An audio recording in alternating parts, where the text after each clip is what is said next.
partai itu mana saja gitu. Kalau kami PKS dalam faktanya kita dulu mencalonkan Pak Anies tahun 2017, mencalonkan Pak Anies tahun 2024 mencalonkan Pak Anies lagi, dan kami tidak merasa tersandera dan nice saja gitu ya. Dan ketika kami mencalonkan Pak Anies untuk Pilgub di Jakarta, kami juga nggak tersandera.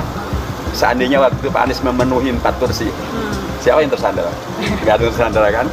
Tapi bahwa atau kalau misalnya MK membacakan keputusan, MK itu kan keputusannya sebenarnya tanggal 1 Agustus ya. Tadi baru dibacakan tanggal 12 Agustus. Seandainya MK membacakan keputusannya pada tanggal 5 Agustus saja, nggak ada yang tersandera tuh. Akan dengan sendirinya PKS mencalonkan Pak Anies. Tapi inilah yang terjadi sekarang.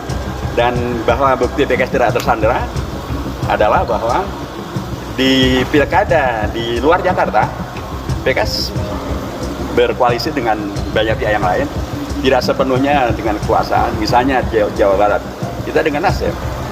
Misalnya di di Sumatera Barat, kita dengan Gerindra. Misalnya di Maluku Utara dengan Hanura.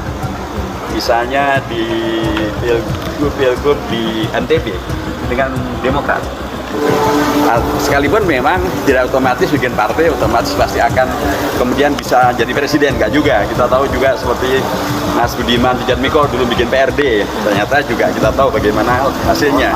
Kita juga tahu Pak Haritanu bikin Perindo dan bagaimana hasilnya. Jadi tapi apapun tentu ketokohan beliau sangat baik kalau kemudian beliau lanjutkan dalam konteks beliau bikin partai politik. Ya kami sendiri termasuk saya pernah sampaikan pada beliau tentang opsi untuk kenapa beliau tidak bikin partai saja gitu. Dan kalau kemudian sekarang itu opsi semakin menguat dan beliau akan mengapresiasi ataupun merespon, ya saya mendoakan agar beliau sukses dengan partainya dan kita akan berkolaborasi atau berkompetisi semuanya sesuai dengan aturan demokrasi dan aturan yang disepakati dalam hukum yang ada di Indonesia.